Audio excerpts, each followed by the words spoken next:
Esta atividade de hoje finaliza o Julho Verde, em lembrança ao mês dedicado à orientação e prevenção ao câncer de cabeça, pescoço e boca. A organização é do Clube Benedito Montenegro, Regional Piracicaba, e da Associação Ilumina Prevenção e Diagnóstico Precoce de Câncer. Foram meses de trabalho, organização e dedicação de uma equipe na qual contamos com infinitas ações, sendo todas elas voluntárias, incentivando a participação social, o envolvimento voluntário e a preocupação com o câncer em suas diversas manifestações. Se temos a possibilidade hoje de participar de ações que possam orientar, diagnosticar, tratar e principalmente elucidar o lado preventivo, nos unimos na intenção de preocupar-nos com o próximo, através de ações que envolvam os profissionais da medicina, da odontologia e de tantas outras áreas afim, envolvendo entidades, pessoas e principalmente parcerias que estejam não apenas nesse primeiro simpósio, mas também em tantos outros que, acreditamos, tomará uma forma e terá força para ser um sucesso já a partir deste ano de 2016. Em nome dos organizadores, agradecemos a todos que neste sonho acreditaram. O dia de hoje, sexta-feira, 5 de agosto, será marcado por discussões, serão apresentadas novidades científicas e, com certeza, será uma data marcada pela discussão em torno de um assunto que aflige o mundo, o câncer de boca. Para darmos início a esse simpósio, iremos compor agora a mesa diretiva desta manhã, sendo que nominarei os participantes. Peço para que sentem aqui à mesa principal, solicitando para que compareçam à frente as seguintes autoridades: a médica doutora Adriana Brasil, responsável pela Regional Piracicaba, do Clube Benedito Montenegro, Seção São Paulo, e coordenadora clínica da Associação Ilumina. Podem aplaudir. Solicitamos a presença do professor Dr. Guilherme Elias Peçanha Henriques, diretor da Faculdade de Odontologia de Piracicaba, FOP Unicamp, e nosso anfitrião nesta manhã.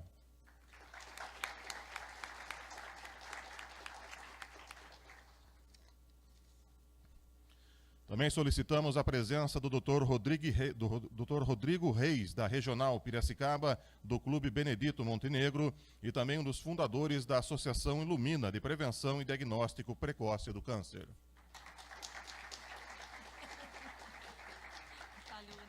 Professor Dr. Márcio Ajudarte Lopes, coordenador do Orocentro da Faculdade de Odontologia de Piracicaba, FOP Unicamp.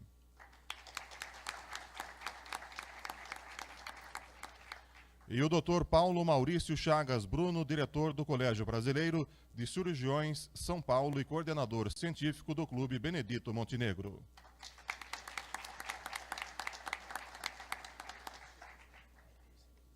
Também para compor a mesa diretiva desta manhã, solicito a presença da cirurgiã dentista, doutora Dirce Valério Fonseca, coordenadora da saúde bucal do município, neste ato representando o Dr. Pedro Melo, digníssimo secretário municipal da saúde, e também o prefeito de Piracicaba, professor Gabriel Ferrato.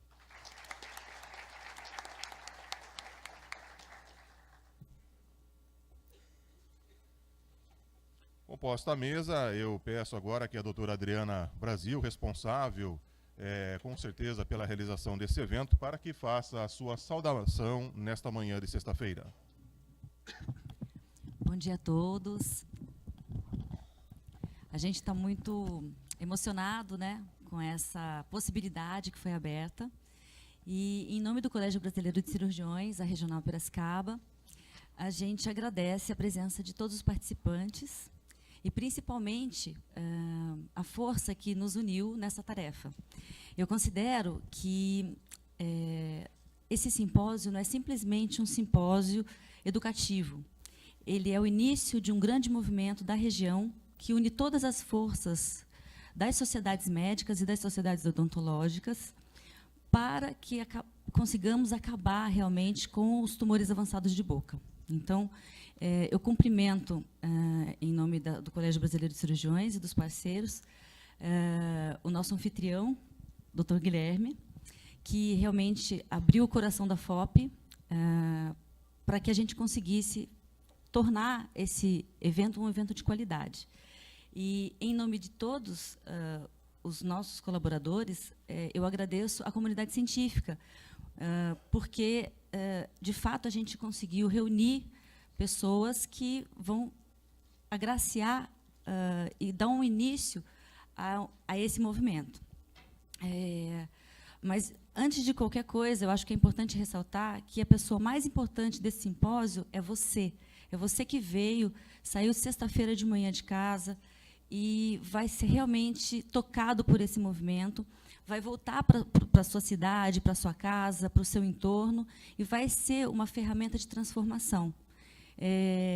A gente que lida com câncer o dia inteiro vê que realmente são as medidas educativas, as medidas de conscientização que vão mudar o prognóstico da doença, que vão mudar a história natural da doença. Então, eu agradeço, sejam bem-vindos, e quem faz a diferença é você.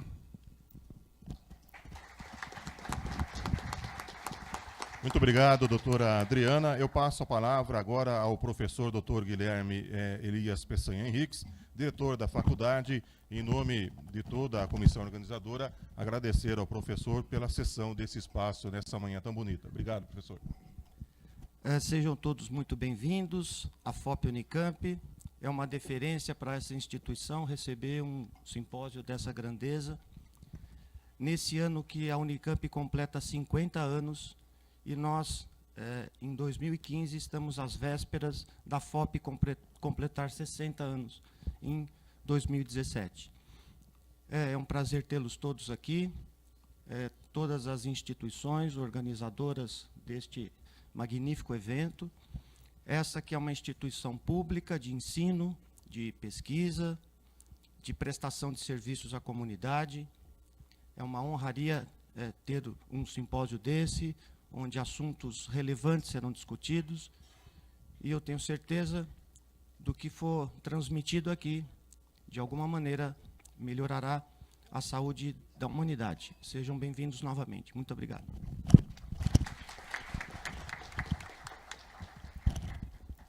A palavra agora será destinada à cirurgiã dentista, a doutora Dirce Valério da Fonseca, neste ato representando o prefeito de Piracicaba e também o secretário municipal de saúde. Bom dia a todos. Eu gostaria de, em nome do prefeito Gabriel Ferrato e do secretário de saúde, Dr. Pedro Mello, cumprimentar a iniciativa por esse evento, que a gente não precisa nem dizer da importância dele, como bem disse a doutora, né? Eu acho que o que eu gostaria de sair daqui é que esse assunto fizesse parte da nossa rotina diária, né? A gente sempre conversa com o professor Márcio, vamos fazer uma campanha. Não, a nossa campanha é constante, né? Ela tem que ser todo dia, né? E acho que é isso que eu espero, tá? Recebo um abraço do Dr. Pedro Mello. Quem acompanhou na mídia sabe que ele não está no Brasil, né? E por isso não está aqui, e mando um abraço para todos.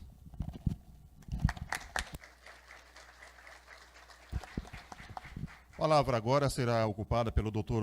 Paulo Maurício Chagas Bruno, coordenador do capítulo São Paulo do Colégio Brasileiro de Cirurgiões e também do Clube Benedito Montenegro. Bom dia a todos, é um prazer enorme estar aqui presente.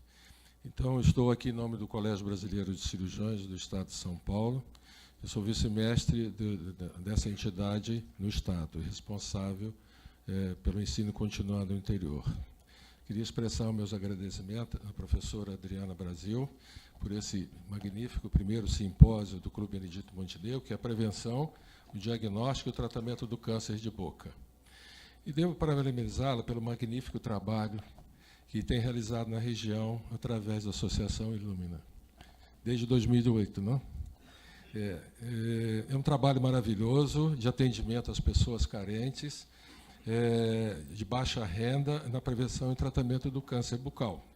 Eu acho que esse trabalho é extremamente importante, dignifica o grupo que realiza e dá um exemplo para as outras cidades do Brasil e do Estado de São Paulo. Eu fiquei bastante surpreso ontem com o que ela me contou e o que ela me disse a respeito da Ilumine, que eu gostaria até depois de voltar aqui devagar para conhecer isso com mais profundidade. E, ao mesmo tempo, agradecendo a oportunidade para parabenizar os professores Álvaro Pinto, homenagem póstuma, Dr. Clóvis, Dr. Francisco, o professor Lourenço, o professor Percy e o professor Pércio, professores que dedicaram a vida inteira à sua profissão e que são exemplos para a nova geração. Então, gostaria de parabenizá-los. E muito obrigado, em nome do Colégio Brasileiro de Cirurgiões do Estado de São Paulo, pelo seu convite para estar aqui presente. Muito obrigado.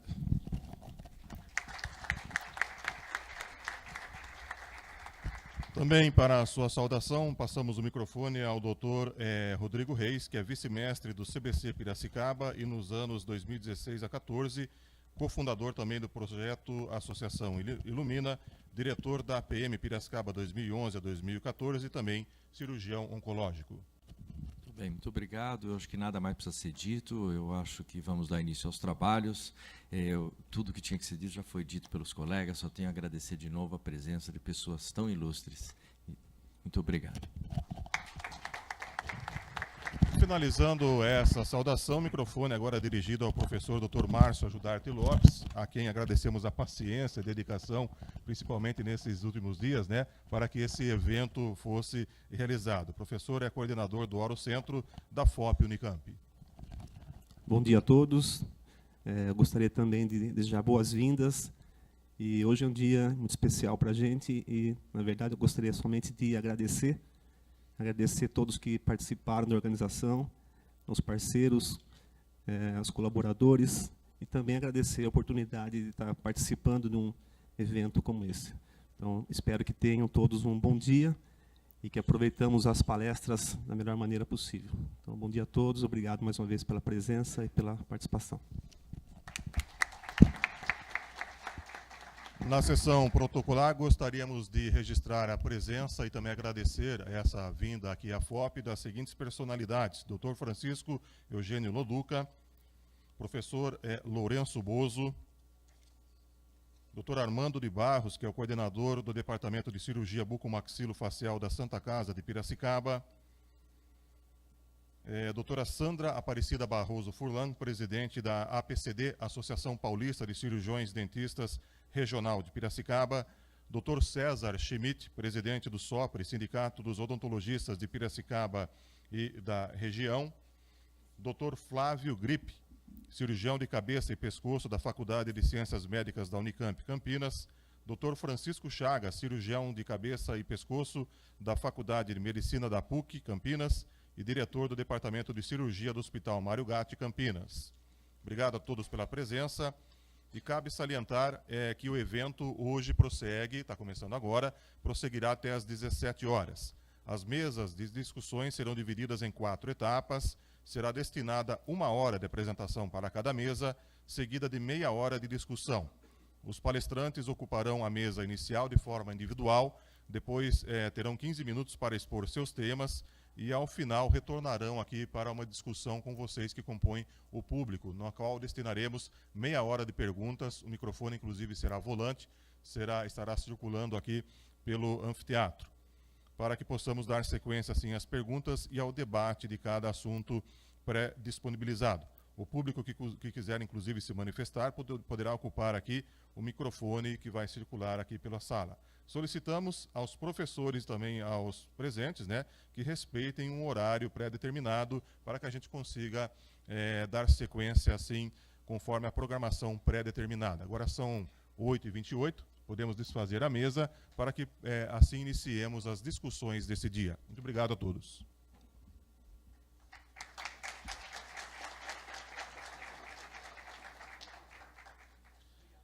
A primeira discussão, primeira mesa, será a prevenção ao câncer bucal. Terá como moderador o Dr. Francisco Chagas e a secretaria da doutora Ângela Ali.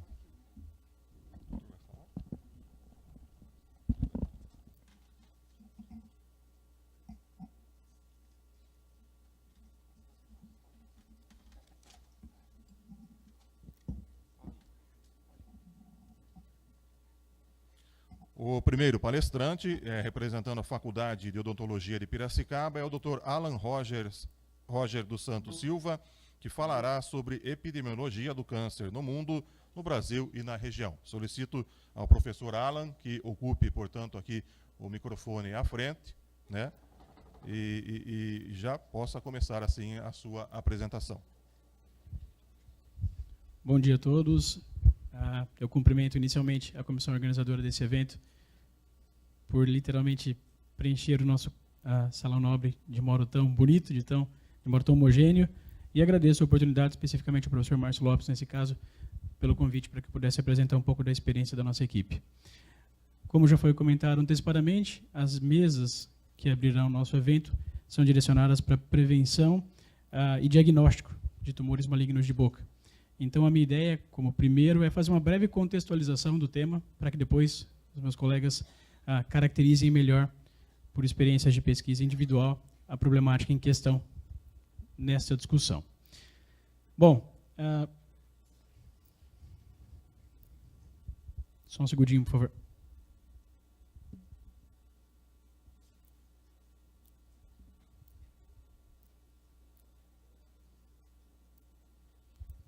Será que eu posso pedir apoio do TI? Não está funcionando nem o passador automático, nem o laptop. Acho que agora está tudo bem. Está bem atrasado. Se vocês puderem me ajudar, Paulinho, eu acho que não vai caminhar muito bem. Sempre assim, né? O primeiro sempre sofre um pouquinho mais, né?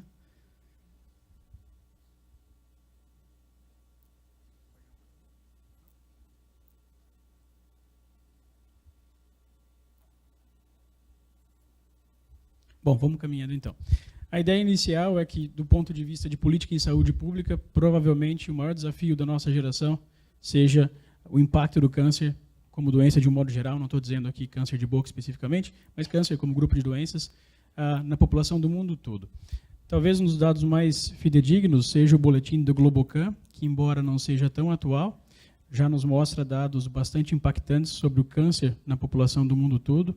A título de exemplo, ele nos coloca que nos primeiros 20 anos deste século, o câncer como doença cresceu de um modo exponencial. Foram duplicados os casos de câncer, de uma maneira geral, na população do mundo todo, em uma questão de menos do que 20 anos.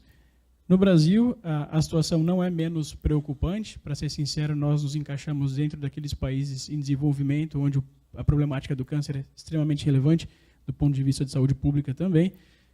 2 pontos bastante representativos para reflexão, na minha visão, são o fato de que, desde 2003, a segunda causa mais frequente de morte na população brasileira é o câncer e os tumores malignos que compõem essa doença, representando aproximadamente 20% das causas de óbitos no país. Mais uma vez, eu acho que é um dado de reflexão importante que valoriza iniciativas como a de hoje para a discussão de tumores malignos. Dentro do contexto de câncer de boca, especificamente, o problema não é menos desafiador. Para ser honesto, o câncer de boca é considerado o 5º ou 6º tumor maligno mais comum na população do mundo todo. E aqueles países que estão representados em vermelho no mapa são considerados hotspots da doença, são considerados países onde o problema do câncer de boca é mais desafiador do que os outros que não estão destacados em vermelho. E, infelizmente, a gente, então, está ali dentro dos países destacados como altamente preocupantes em termos de câncer de boca. Os dados do Instituto Nacional de Câncer, ainda que considerado por alguns especialistas como subestimado, a gente diz isso com muito respeito, porque entende que não é simples num país da dimensão como o nosso notificar todos os casos e organizar um lastro de notificação de câncer de boca. A gente tem, de qualquer modo, uma sugestão de 16 mil novos casos de câncer de boca a cada ano, isso vale para a estimativa do ano corrente, representando o 7º câncer mais comum dentre todos aqueles que afetam a população humana. Contudo, quando a gente avalia a estratificação de tumores que o INCA nos plota a cada 2 anos, é interessante observar que ele é o 7º mais comum na população de modo geral, mas quando nós nos concentramos nos homens, ele passa a ser o 5º tumor maligno mais comum, o que eu acho que valoriza bastante, mais uma vez, discussões no âmbito de câncer de boca em nosso país. Relativizando esses números aqui, então, câncer de boca em vermelho, nós também podemos fazer comparações ainda que muito simplistas, mas entender que, do ponto de vista absoluto, numérico, nós temos uma magnitude de doença muito parecida com outros tumores possivelmente mais bem explorados do ponto de vista de prevenção e de políticas de saúde pública, como o câncer de colo de útero. Se nós compararmos, por exemplo, os dois números absolutos anuais no Brasil são paradigmas bem semelhantes e que talvez, como comunidade envolvida com diagnóstico e prevenção do câncer de boca, nós estejamos correndo um pouco atrasado. Como se não fosse suficiente, o problema da quantidade de tumores malignos em boca diagnosticados anualmente, sobretudo na América Latina e no Brasil, em nosso país especificamente, existe um desafio adicional. 70% dos tumores malignos de boca são diagnosticados em estadios clínicos muito avançados, onde o paciente, infelizmente, tem baixíssima probabilidade de sobreviver em 5 anos. Esse é um outro desafio importante para a gente, que vem ao encontro da discussão dos colegas que virão na sequência. E a gente gosta de refletir do ponto de vista odontológico, e eu peço licença para discutir isso mais uma vez do ponto de vista de ensino odontológico, que, na verdade, talvez exista um paradoxo no seguinte fato. 70% dos casos são diagnosticados em estadios muito avançados, mas nós temos uma população, nós temos um arsenal de dentistas, especificamente, bastante generoso. São dados relativamente recentes, que sugerem que o Brasil tem o maior número absoluto de dentistas em vida ativa. 25% de todos os dentistas em vida ativa estão atuando no país nesse momento.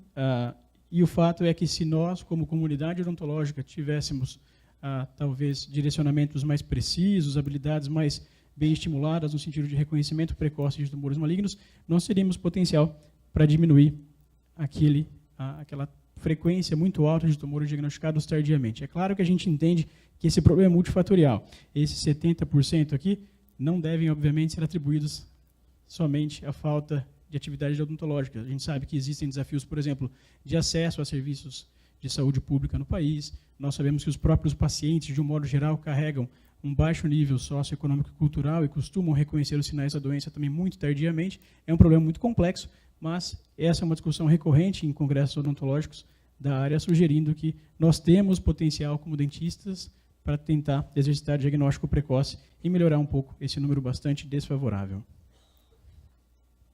Do ponto de vista técnico, é importante conceituar que câncer de boca, na verdade, pode ser considerado um grupo bastante abrangente de tumores malignos. Existem, literalmente, múltiplos, uma miríade de tumores de origem epitelial, nós temos também sarcomas, nós temos tumores de linhagem hematológica, nós temos tumores não primários de mucosa bucal ou osso bucal com metástase, que podem afetar os pacientes com muita frequência, mas, de longe, o carcinoma espinocelular, que está em destaque em azul escuro na primeira coluna, é o tumor mais importante, mais relevante e provavelmente que vai ser discutido com mais atenção durante todo o dia de hoje. São algumas imagens clínicas bastante recentes do nosso ambulatório de estomatologia, aqui no Orocentro, na Faculdade de Odontologia de Piracicaba, ilustrando clinicamente diferentes faces do câncer de boca. Aqui nós temos tumores malignos de glândula salivar menor, a primeira imagem à esquerda dos senhores, nós temos osteosarcoma, um rabdomiossarcoma, nós temos tumores oportunistas, como o sarcoma de Kaposi na segunda coluna. Nós temos recentemente um paciente bastante novo no serviço que foi diagnosticado com sarcoma de Ewing, melanomas, linfomas e metástases, nesse caso, uma paciente com carcinoma de colo uterino avançado. Então, embora nós saibamos que as faces do câncer de boca, dizendo isso com muito respeito, sejam muito variáveis, o problema mais importante do ponto de vista epidemiológico, sem dúvida, é o carcinoma espinocelular. Diferentes escolas adotam terminologias diferentes. Nós trabalhamos com a ideia de carcinoma espinocelular, mas sinônimos muito comuns utilizados são carcinoma epidermoide, carcinoma de células escamosas. O fato é que todos esses termos médicos se referem à principal neoplasia maligna de boca que tem origem do epitélio de todo o trato aéreo digestivo superior, incluindo naturalmente a boca. O perfil típico dos doentes, o perfil típico dos pacientes com SEC de boca, são pacientes com mais de 50 anos que têm uma vida, um histórico de tabagismo e etilismo. Geralmente pacientes que fizeram uso associado de tabaco e álcool por 20 anos. Esse é o perfil clássico, embora existam indícios de que ele está mudando um pouco, como nós discutiremos daqui a pouco. Além do tabaco e álcool, do ponto de vista de fatores de risco, é importante lembrar que para os tumores de lábio inferior, especificamente lábio inferior, a radiação ultravioleta é um ponto bastante importante. Muitos pesquisadores, muitos clínicos preferem não considerar o câncer de lábio inferior dentro do mesmo contexto de câncer de boca, porque são prognósticos diferentes, são fatores de risco diferentes, são comportamentos biológicos, por consequência, diferentes, mas o fato é que ele também é bastante importante, especificamente no nosso país, como um país tropical, com um background de imigração europeia bastante forte. Mais recentemente, provavelmente nos últimos 15 anos, cresce muito a discussão do impacto e da influência do papilomavírus humano na etiologia de alguns carcinomas de boca, sobretudo no quadrante posterior, tumores de amígdala e de orofaringe, que a gente vai discutir daqui a pouco com um pouco mais de detalhe.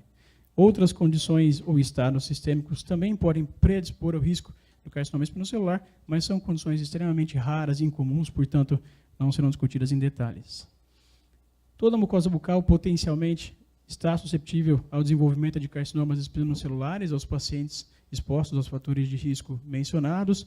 Algumas áreas, como dorso de língua, palato duro, lábio superior, são raramente afetadas por essas neoplasias, mas, de um modo geral, a mucosa oral tem potencial para desenvolvimento como um todo. Os métodos de prevenção clássicos são controle de fumo e controle de etilismo, os métodos de prevenção primária, isso vai ser discutido com muito mais propriedade daqui a pouco. E não existe dúvida também, do ponto de vista acadêmico, que o diagnóstico precoce é um caminho muito importante para a melhora da sobrevida desses pacientes e para um tratamento cirúrgico com maior potencial para controle da doença. O grande desafio, principalmente para a gente, para nós, como dentistas, é o diagnóstico precoce dessas doenças. Raramente, como nós já vimos, a gente consegue fazer diagnóstico precoce, e nesse sentido nós exercitamos muito a ideia da importância do exame intraoral sistemático. Sejamos nós especialistas em endodontia, periodontia, ortodontia, a despeito da especialidade de cada um, antes de fazermos um plano de tratamento específico para o problema que o paciente nos procura na cadeira, sem dúvida a avaliação sistemática da mucosa bucal do paciente, que toma 1 minuto e meio, 2 minutos, na pior das hipóteses, tem potencial para diagnosticar lesões iniciais. Esse é um caso emblemático nesse sentido.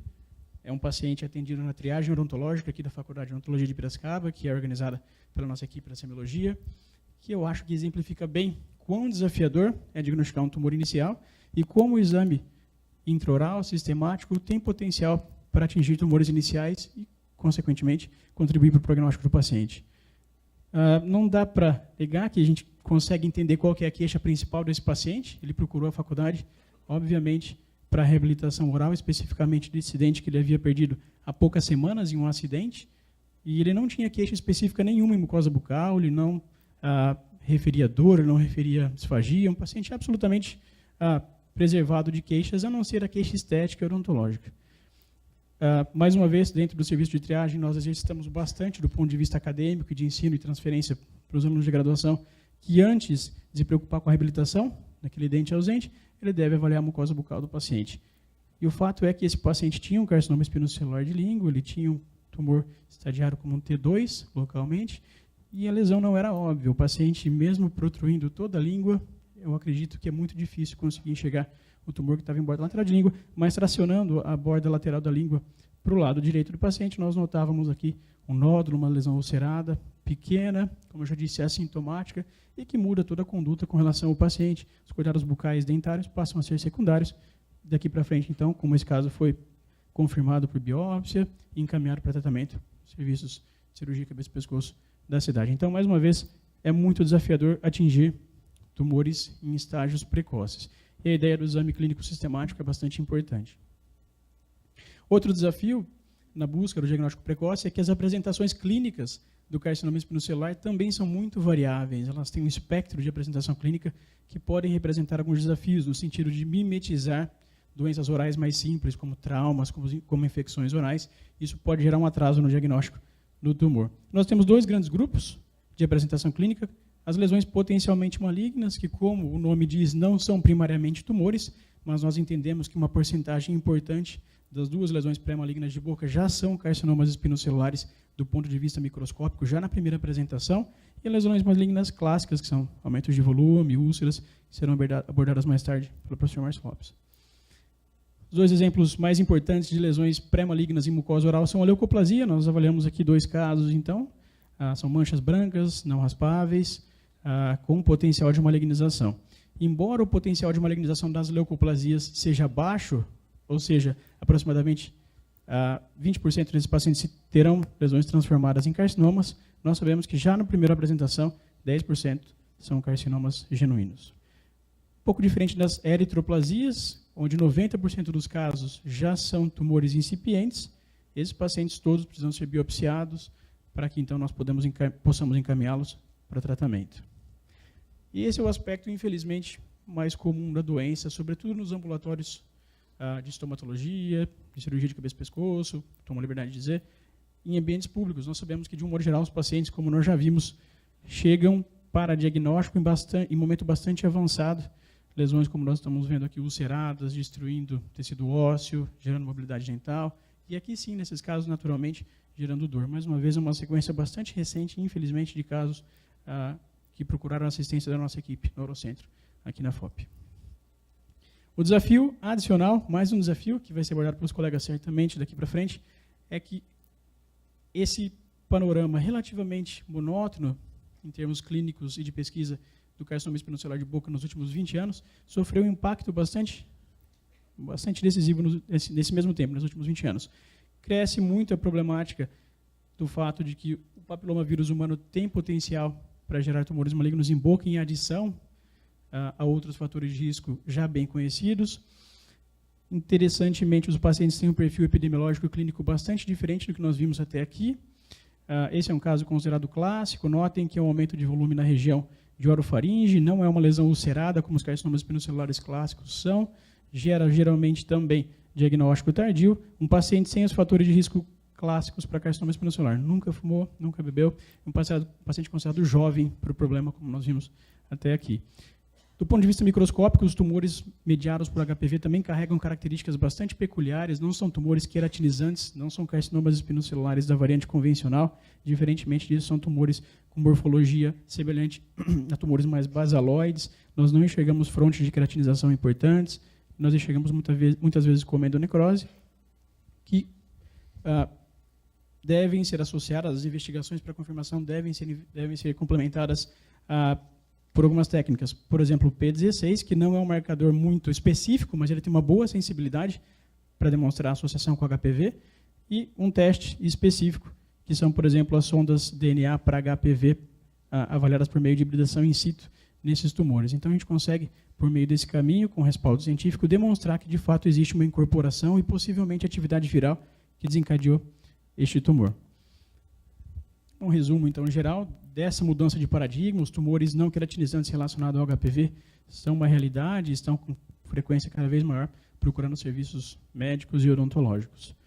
Por fim, uma outra mudança de paradigma contemporânea, eu acho que é importante para uma reunião dessa natureza, é o fato de que a gente não deve mais trabalhar com a ideia que o paciente que tem câncer de boca é aquele paciente que tem um relapso de cuidados bucais, tabagista e etilista de longa data.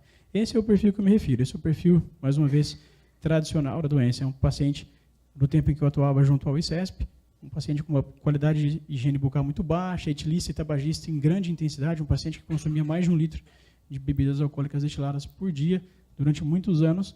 Esse é um paciente que nós entendemos que é de alto risco para carcinoma espinocelular. Contudo, pacientes com o perfil de baixo, que também cursam com carcinoma espinocelular, são pacientes, eu tomo a liberdade de dizer, que nós não imaginamos que eles poderiam desenvolver um carcinoma espinocelular. Um paciente de 29 anos, que não tem histórico de tabagismo e tampouco de etilismo, que procurou o nosso serviço há alguns anos e tinha, apesar da higiene bucal, do histórico odontológico muito favorável, ela tinha um aumento de volume em borda lateral posterior de língua, que, quando avaliado com mais cuidado, mostrava uma lesão ulcerada, um tumor diagnosticado inicialmente como um T4.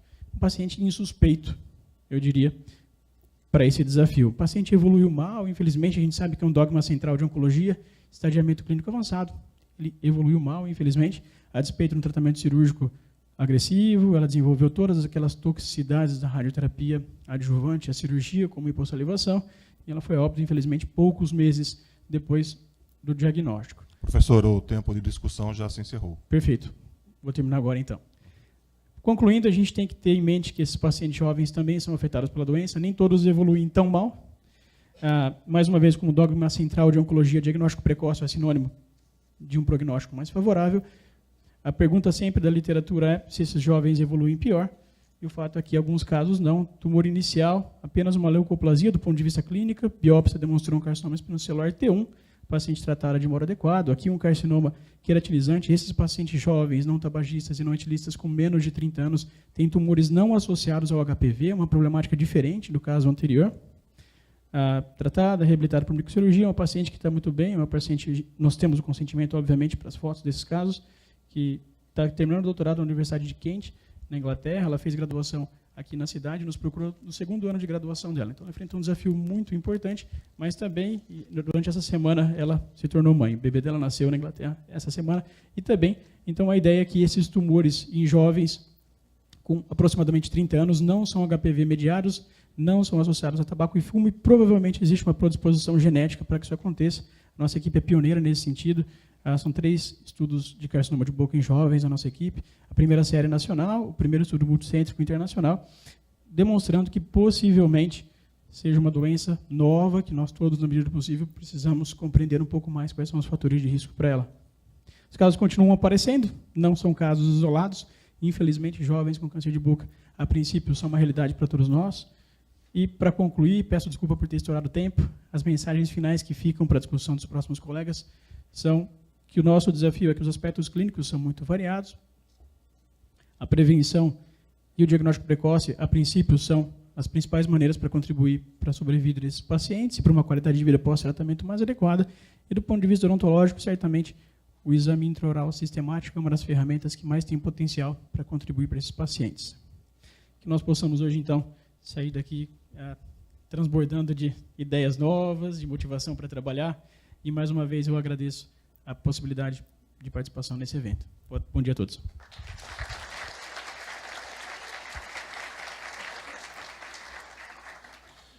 Nossos agradecimentos ao Dr. Alan Roger dos Santos. Peço mil desculpas, professor, que eu esqueci de enunciar o seu currículo, mas se eu puder fazer agora, eu agradeço. O Dr. Alan Roger dos Santos Silva possui graduação em odontologia pela Universidade Estadual Paulista, Araçatuba. É especialista em estomatologia e patologia oral. Cursou mestrado e doutorado no programa de pós-graduação da Universidade Estadual de Campinas. E também tem doutorado na University of Sheffield, Inglaterra. Atualmente é professor associado do Departamento de Diagnóstico Oral, área de Semiologia, da Faculdade de Odontologia de Piracicaba, onde atua como coordenador do programa de pós-graduação em estomatopatologia. O próximo assunto em discussão é tendências, particularidades e evolução do câncer bucal nos últimos 30 anos. Quem vai discorrer sobre o assunto é o professor Dr. Pablo Agustín Vargas, o qual solicito que compareça aqui à frente para fazer a sua exposição. O Dr. Pablo possui graduação em odontologia pela Universidade Estadual Paulista Júlio de Mesquita Filho, Unesp Araraquara, mestrado e doutorado em biologia e patologia bucodental pela Universidade Estadual de Campinas, Unicamp. Realizou estágio no Departamento de Patologia da Faculdade de Medicina da USP de 1996 a 2001 e possui livre docência. Professor, muito obrigado pela presença. Com certeza será uma apresentação de grande cunho científico. A palavra agora é sua. Bom, muito obrigado pela introdução. Primeiramente, eu gostaria de agradecer o convite para estar aqui hoje, especialmente o professor Márcio Lopes e a doutora Adriana Brasil, que estão organizando esse belo evento, né? Também gostaria de dizer a todos que é uma honra estar aqui apresentando para vocês os nossos dados, e principalmente com a presença do nosso ex-professor, professor Lourenço Bozo. Realmente é um prazer tê-lo aqui hoje. Muito obrigado pela tua presença. Vamos lá. Eu coloquei o fundo verde por causa do Júlio Verde, né? O professor Márcio Lopes falou, não, eu não coloco, não, ele é corintiano. Eu não sou palmeirense, mas ele falou, eu não coloco, mas como é Júlio Verde, já estamos em agosto, mas Júlio Verde, então nós colocamos aqui todos os slides, o fundo vai ser verde, ok? Também gostaria de agradecer a oportunidade de estar dividindo essa mesa com o professor Alan. A professora Alan passou um pouco os 15 minutos, mas não tem problema, porque eu não vou usar os 15 minutos, professor. O doutor Carlos e a doutora Fabiana, realmente é um prazer dividir a mesa com vocês. Bom, o que eu vou apresentar agora são os dados epidemiológicos. Eu sou patologista oral, né? Mas o que aconteceu? Eu fui convidado para apresentar um estudo epidemiológico sobre câncer de boca e orofaringe no Global Oral Cancer Forum em Nova York esse ano. Esse evento ocorreu em março. Então, nós preparamos todos esses dados com o suporte do professor Kowalski e principalmente da professora Maria Paula Curado, quem conhece.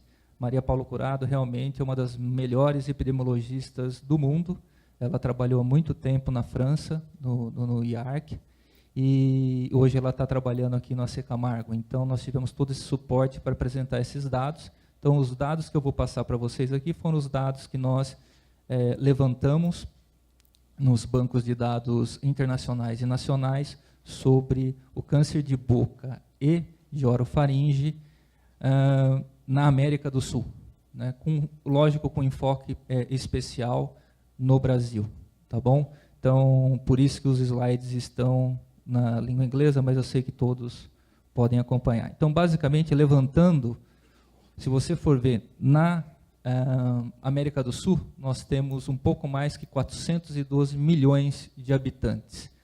Na estimativa, em 2012, mais de 807 mil habitantes da América do Sul, né, desenvolveram câncer, foram diagnosticados com câncer, dando 190 casos a cada 100 mil habitantes.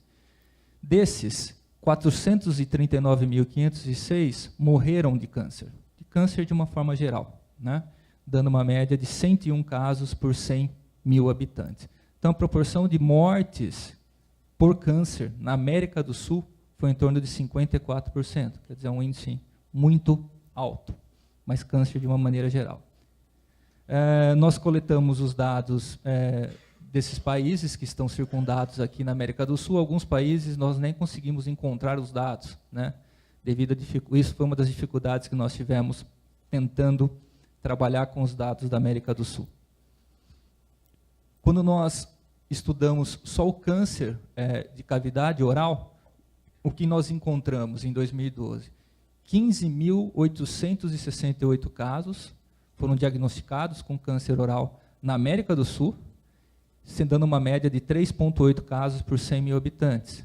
E 6.046 casos morreram de câncer de cavidade oral, a 1,4 habitantes em cada 100 mil habitantes. Então, a proporção de mortes causadas pelo câncer de boca, nos dados que nós obtivemos, foi de 38%, um pouco mais abaixo do que o câncer de uma maneira geral. Okay?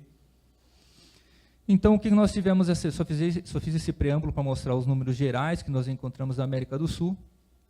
E, então, o objetivo da apresentação foi descrever a incidência e a mortalidade do câncer de boca e de orofaringe na América do Sul, usando os bancos de dados disponíveis. Okay? E também, não só apresentar os dados, mas discutir as principais falhas que existem nesses bancos de dados. Então, o que nós utilizamos? O IARC, que o professor Alan já mostrou alguns dados, né, para falar de incidência, no CI5, né, a incidência do câncer em 5 continentes, no período de 1998 a 2007. Usamos também, para dados de mortalidade, o IARC e da Organização Mundial de Saúde, de 1999 a 2012. Usamos os dados do INCA, né, que são registros de câncer hospitalares e registros de câncer de base populacional. E também usamos a Fundação Oncocentro de São Paulo no período de 2000 a 2008, que corresponde basicamente à Fundação Oncocentro de São Paulo. Ela trabalha com os dados provenientes de registros hospitalares. Okay? Então, vamos lá. O que nós encontramos de uma maneira geral é que a incidência do câncer na cavidade oral e na orofaringe na América do Sul ela é um tanto quanto limitada. E nós encontramos bancos de dados, né, registros de câncer de base populacional apenas em 5 países realmente, quando você está analisando a incidência, né?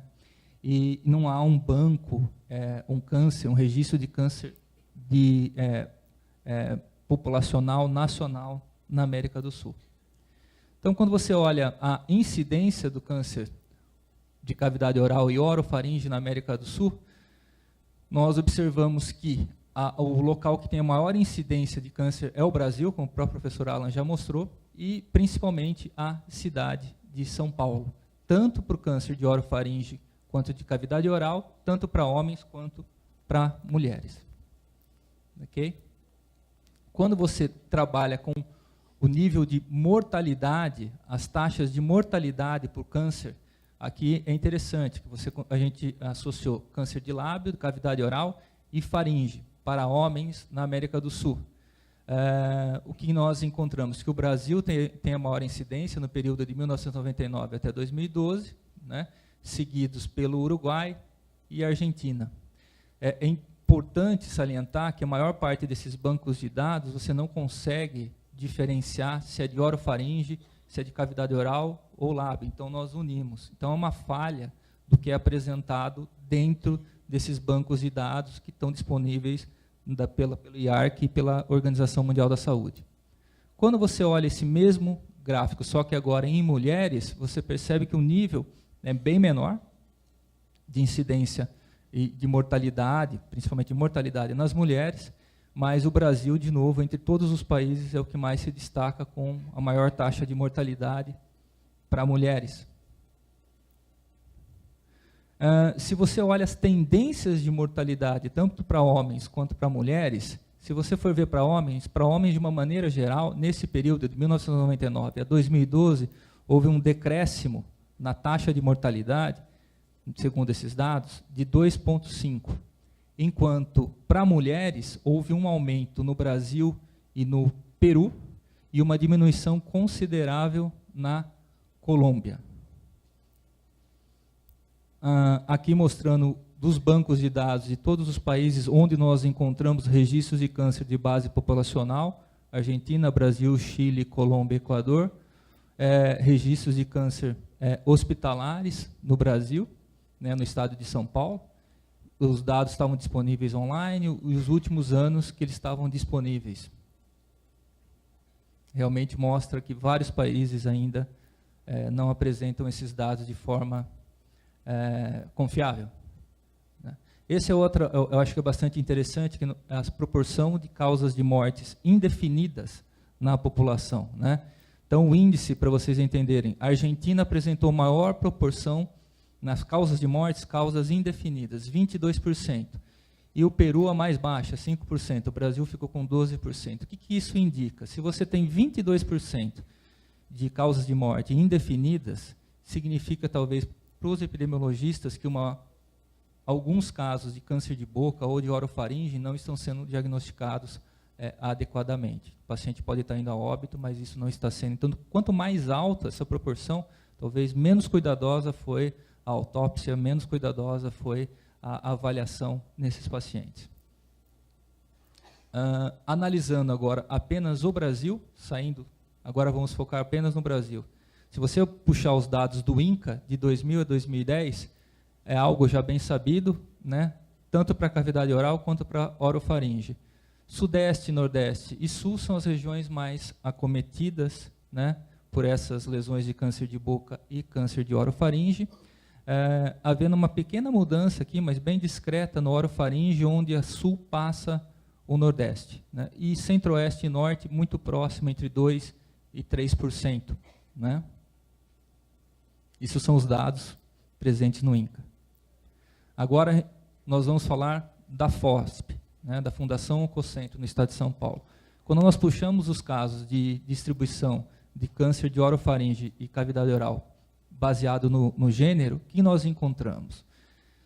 80% dos casos na cavidade oral afetaram homens e 87% da orofaringe também homens.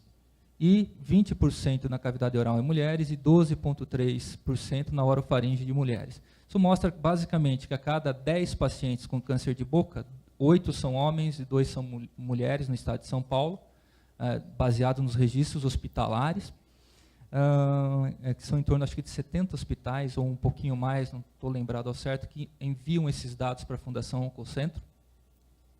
E de orofaringe seria quase 9 homens e 1 mulher. Né? Quando você olha aqui esse gráfico mostrando a distribuição de câncer de orofaringe de cavidade oral seguindo a localização das lesões, usando C1, C9 e C10 como orofaringe, você vê nitidamente uma tendência, inclusive que o professor Alan falou, de crescimento, né, da incidência de câncer de orofaringe de 2000 até 2008. E a cavidade oral continua aumentando, mas de uma maneira bem discreta, né? E a língua sendo o local predileto para a ocorrência de de câncer em boca. Aqui são os fatores de risco, como já foi mencionado pelo professor Alan. Aqui no Brasil, os principais são tabaco, álcool e o HPV, agora associado mais ao câncer de orofaringe, né? Então, sempre que querendo evitar o cigarro, um chope aqui, difícil, né? Largar do chope, mas está presente. E aqui uma pinga, como estão em Piracicaba, uma pinguinha de Piracicaba, né? Para tomar com bastante moderação, tá bom?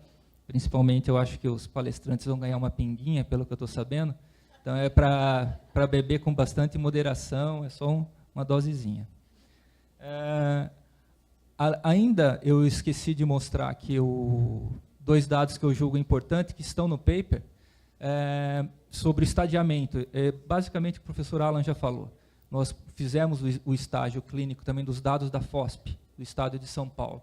E, realmente, mais de 50%, tanto dos carcinomas de boca quanto de orofaringe, são diagnosticados, infelizmente, em estádio avançado, T3 ou T4.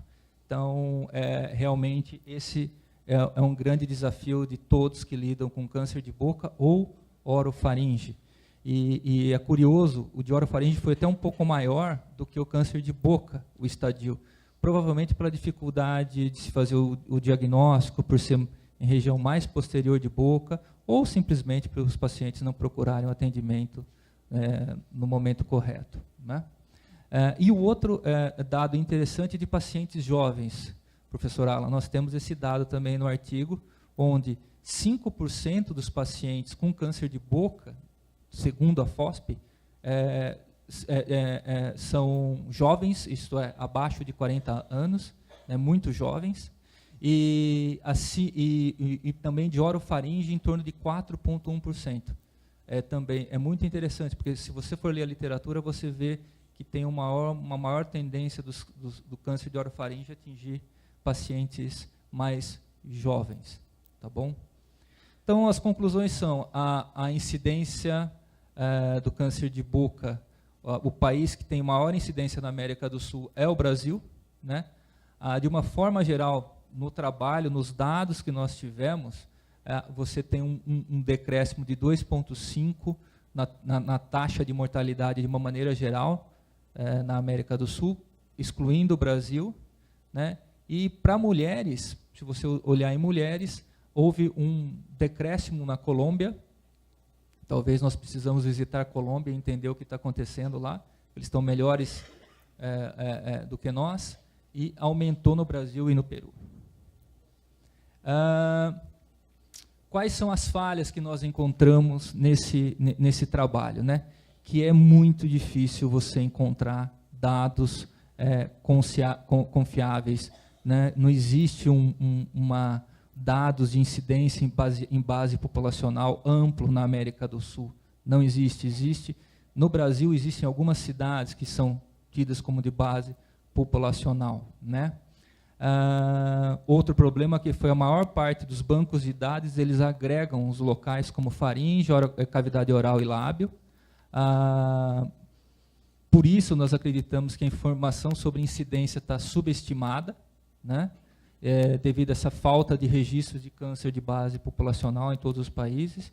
E isso, existe um atraso de cerca de 7 anos na atualização e para fornecer os dados sobre incidência de câncer no Brasil. Então, se você entra mesmo no site do INCA, você vai ver lá que tem várias cidades ou várias regiões ou estados que eles não atualizaram. Tem dado de 2007. Só que de 2008, 2009, nada acontece. Então, professor, o tempo já acabou. Tá, eu já terminei.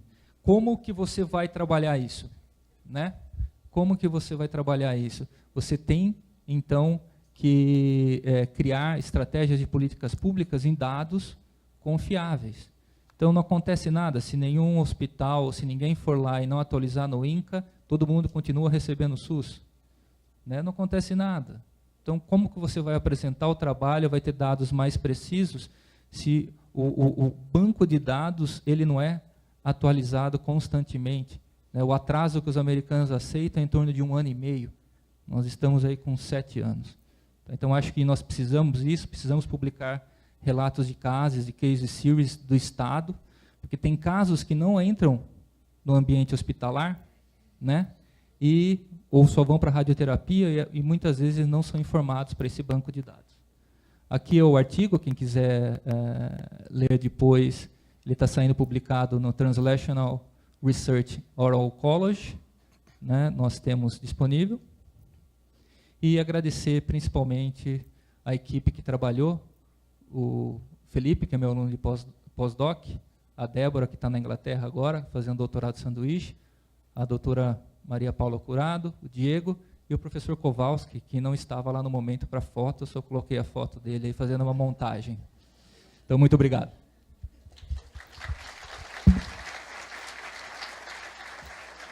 Dando sequência à primeira mesa de discussão com o tema prevenção do câncer de boca, solicitamos que compareça aqui para a sua explanação o Dr. Carlos David de Souza Queiroz, que vai falar de estratégias de prevenção do câncer de boca nas unidades móveis de diagnóstico. O professor Carlos David de Souza Queiroz tem graduação em odontologia pela Faculdade Unificada da Fundação Educacional de Barretos, é mestre em periodontia pelo Centro Universitário da Fundação Educacional de Barretos, Unifeb, coordenador do Departamento de Prevenção do Câncer de Boca do Hospital do Câncer de Boca, Fundação Pio XII, cirurgião dentista do Departamento de Odontologia do Hospital de Câncer de Barretos, Fundação Pio XII, e professor da disciplina Semiologia e Semiotécnica aplicada à odontologia pela UniRV. Professor, uma boa apresentação. Obrigado. Gostaria de agradecer a comissão organizadora pelo convite para falar um pouquinho da minha experiência aí do rastreamento em câncer de boca, né? Lá em Barretos nós trabalhamos muito com não só tratar, né, mas tá diagnosticando, orientando, tanto na ação primária, né, quanto na secundária, em todas as áreas. Então, tem o núcleo de educação em câncer, então, nós temos um suporte muito grande lá para estar trabalhando. Algumas coisas que eu vou passar mais rápido, que já falaram, né, que é de estimativa, né? Então, todo mundo sabe que é um dos problemas mais graves de saúde pública no mundo, tem uma alta taxa de morbidade e mortalidade, né? A maioria deles são diagnosticados, assim como o Alan falou, em estágio 3 e 4, né, onde vai diminuir a chance de cura, e quando essa chance, tem a cura, e ele vai ter uma péssima qualidade de vida, às vezes, pelas complicações do tratamento. Então, mundialmente, aí é o 10º tipo de câncer mais comum, depende, o Alan falou que é o 7º trabalho, depende da referência também, representa 300 mil novos casos no mundo, em 2012 foram 145 mil óbitos, aí, tá? 80% né, em regiões menos desenvolvidas. Então, o meu chefe, ele fala que é um câncer de pobre, né? Então, é a área, normalmente, quando a nossa unidade passa em áreas de classe média alta, o público as lesões precursoras que nós visualizamos menores mesmo, né? Por quê? Porque para nós, a nossa DRS tem muito cortadores de cana, né? E eles falam que a diversão do final do dia deles é beber e fumar, né? Então, eles não têm preocupação com prevenção. Tá? Então, no Brasil, a estimativa para 2016 é de 11.149 casos para os homens e 4.350 para as mulheres. Tá? E, a nível de mundo, eu peguei esse artigo, e ele fala, a nível de mundial, são a incidência de 198 mil novos casos, tá? E nas regiões, pode observar que as áreas regiões mais desenvolvidas têm menor comparado aos países menos desenvolvidos, tá? O sul da Ásia, principalmente a Índia, é o que tem maior número de casos de câncer de boca, tá? E na mulher é bem menor, né, comparado ao homem. Então, por que se pensou em fazer o rastreamento de câncer de boca? O hospital já tinha as carretas, né, que faz o do Papa Nicolau, que faz o de mama, tem a unidade 3, que percorre o Brasil inteiro, fazendo de pele, próstata e Papa Nicolau. Então, foi feito um trabalho pelo nosso departamento, pegou todos os prontuários de 99 a 2006, tá? E foi feito um levantamento. Os pacientes que chegavam para nós de outros estados, olha lá, está próximo daquele número que o Alan falou, 72%, era estádio 3 e 4.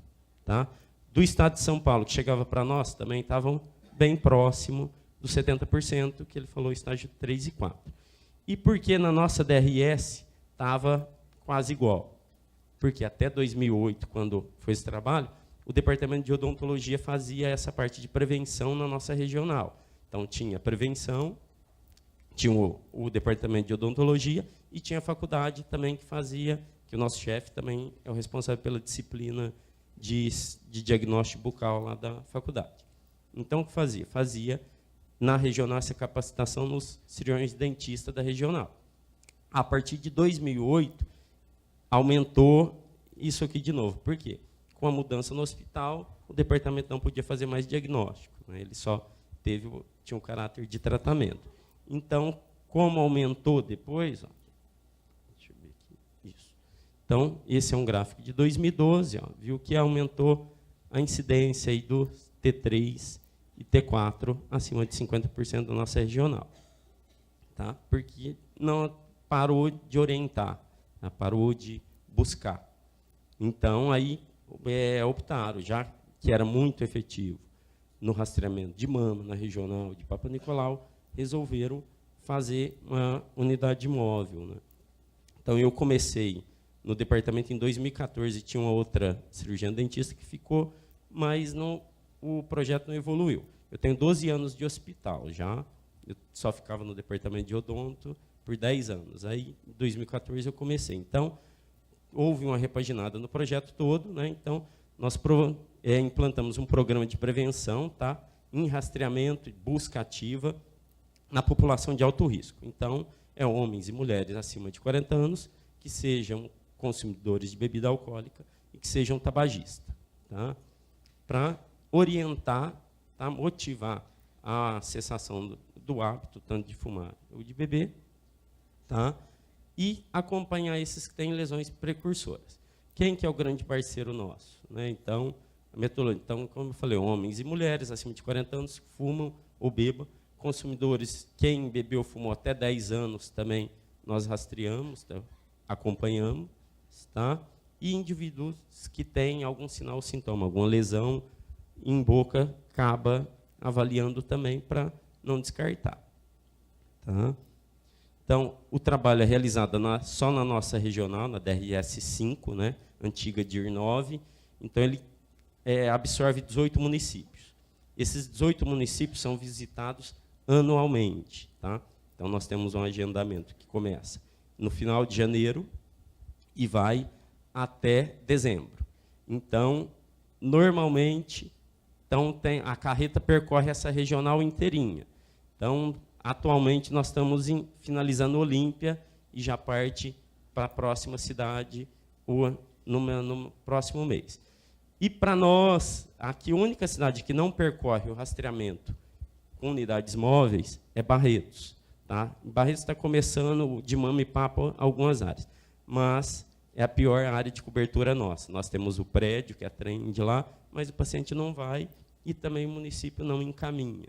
Tá? Nós temos, na nossa casa de ferreiro espeto é de pau mesmo. É a pior cobertura, tanto em mama, papa, tudo. É a pior. O que a secretaria pode atrapalhar, ela atrapalha. Ela não ajuda em nada. Então, agora nos outros municípios é bem efetivo. Quem que é o nosso principal ajudante? Os agentes comunitários, tá? A ESF aí. Então, o que nós fazemos? Fazemos capacitações. Tá? Antes ia o pessoal do NEC, nós e o médico da pele, capacitar os agentes comunitários, cirurgiões, dentistas, enfermeiros, tudo da regional, anualmente. Agora não, o que nós começamos a pensar? Nós criamos um EAD, né, ele está em treinamento e vai ser disponibilizado não só para a regional ou para qualquer outra região do país que quiser essa orientação sobre todos os tipos de cânceres, né? E como ele foi efetivo, nós também estamos criando específico para cirurgiões dentistas também, porque algumas áreas na regional tem muita dificuldade em diagnosticar lesões precursoras, né? Nós, dentistas, estamos muito acostumados a ver dente, né? Esquece que tem mucosa, né? Tem gengiva, tem língua. Então, perder 5 minutinhos e estar atento para estar olhando. Então, nós fazemos o treinamento com elas, capacitando e cobrando elas. Quem que é nosso parceiro? Quem que vai pegar esses pacientes quando a unidade estiver na regional? São elas, tá? Elas que vão fazer toda a estratégia. Essa unidade, ela fica em média, depende do tamanho do município. Os municípios maiores, Bebedouro, Olímpia, que são os maiores, Guaíra, fica praticamente um mês no município. Então, cada semana nós estamos num postinho próximo ao paciente. Então, não é justificativa para eles não irem. Atende no período diurno, que começa das 8, vai até às 3 da tarde, tem o período noturno, que começa a 1 e vai até às 9 da noite. Então, não tem justificativa para não passar. Tá? Então, essa é a nossa unidade móvel, né? Uma vanzinha equipada com consultório odontológico. É feito todo o exame clínico. Caso tenha alguma lesão, eu não dou chance desse paciente descer da unidade, porque senão ele some, ele não volta. Já é uma grande dificuldade de fazer ele entrar lá. Tá? Você falar, ele prefere fumar e ficar com a lesão dele lá do que escutar nós falarmos para ele abandonar o hábito.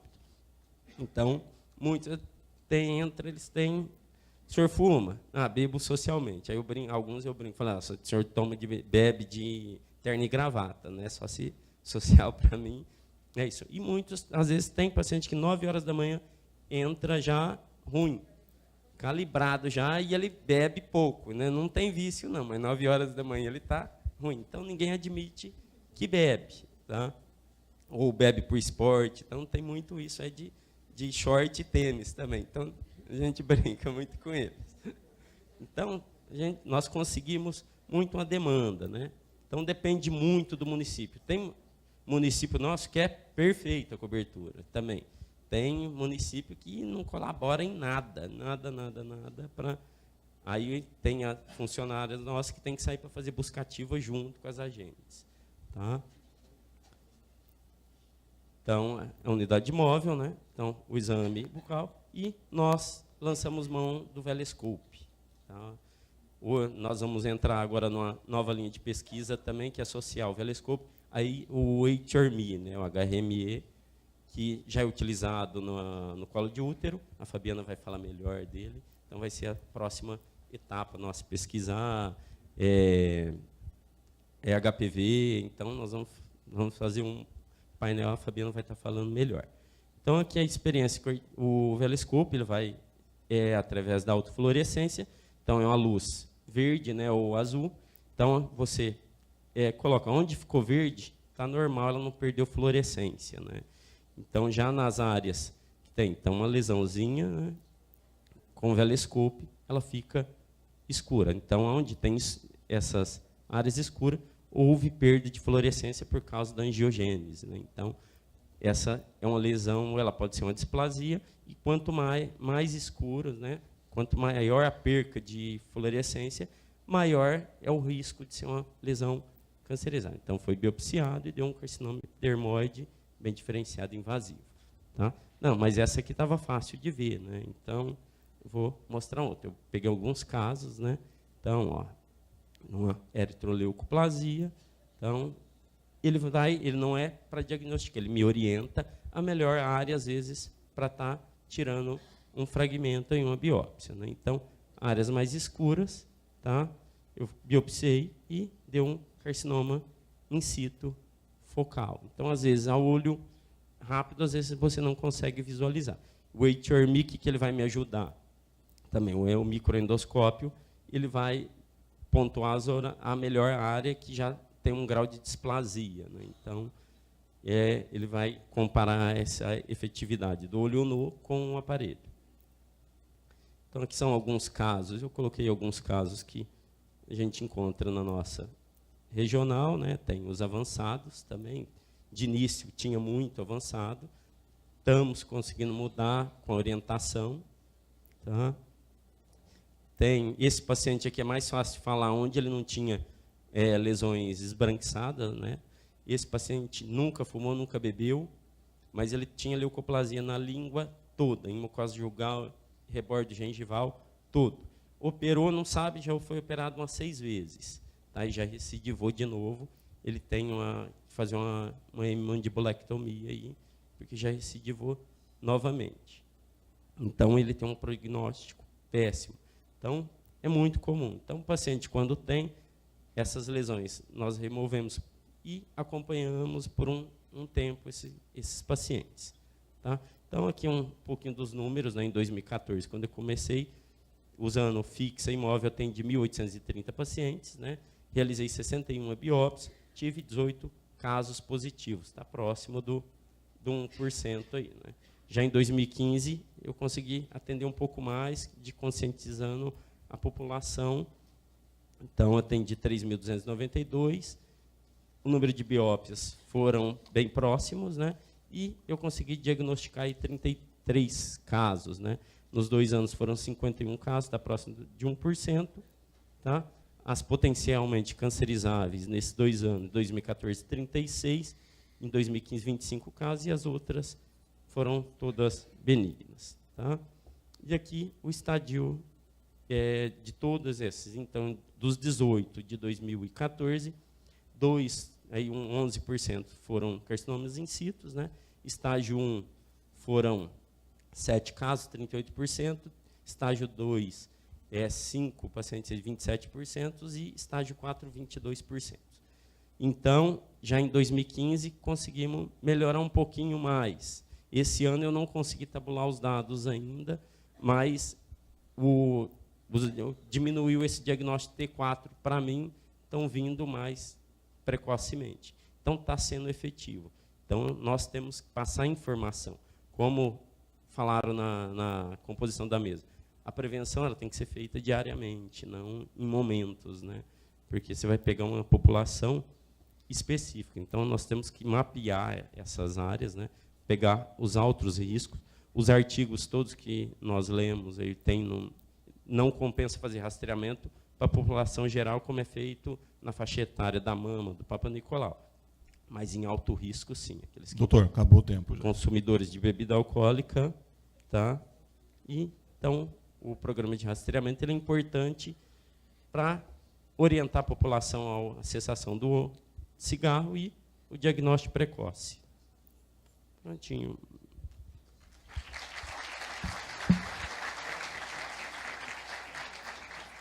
Obrigado ao Dr. Carlos Dever. Só peço desculpa que às vezes eu entro aqui interrompendo, né? Mas é que o nosso tempo é cronometrado. Me sinto um carrasco, viu, subindo aqui. Até peço desculpa aos professores para não interromper o raciocínio, né? Para que a gente possa dar sequência ao longo do dia. A gente acaba aí só orientando a respeito do tempo, né, ocupado por cada um dos palestrantes. Gostaríamos de deixar registrada também a presença do Dr. Benhur Zambello, delegado seccional Piracicaba do Conselho Regional de Odontologia, nesse ato representando o presidente estadual, Dr. Cláudio Miak. Obrigado pela sua presença, Dr. Benhur. E finalizando a primeira mesa de discussão, cujo tema é prevenção do câncer de boca, chamamos à frente a doutora Fabiana Vasques, que vai falar sobre linhas de pesquisa em prevenção do câncer bucal no Brasil e também em Barretos. A doutora Fabiana Lima Vasques é a PhD, tem mestrado e doutorado em saúde coletiva pela FOP Unicamp, epidemiologista e pesquisadora do Hospital de Câncer de Barretos, é membro do Comitê de Ética em Pesquisa do Hospital de Câncer de Barretos e tutora e co-orientadora do programa de pós-graduação do Hospital de Câncer de Barretos. Boa apresentação, doutora. Obrigada. Bom dia, obrigada, Adriana, pelo convite, Ângela. É um prazer estar aqui de novo. Eu saí daqui e fiz minha pós-graduação aqui, então tem um monte de gente que eu conheço e é muito gostoso estar aqui falando para vocês hoje. Eu trabalho hoje, faz 1 ano que eu estou no Hospital do Câncer de Barretos, trabalhando exclusivamente com pesquisa, como pesquisadora. E hoje eu vou falar um pouquinho para vocês sobre o câncer bucal. Muita coisa já foi falada. Eu acho que eu vou me ater mais nas pesquisas atuais que a gente está tendo. Então, esse slide já foi passado, um slide um dado do IARC, da posição do câncer bucal no mundo, em 11º lugar, nos homens. No Brasil, também, da Globocan, do IARC, em 9º lugar. E o nosso dado do INCA, a estimativa de 2016, no sexo masculino em 5º lugar, também já foi falado. Eu vou mostrar um artigo nosso do registro de câncer, do Hospital de Câncer de Barretos. A gente tem o registro de câncer e também, agora, o registro de base populacional, que está novinho aí, saindo, né? Então, esse artigo ele fala sobre vários tipos de câncer. Eu vou destacar o câncer bucal.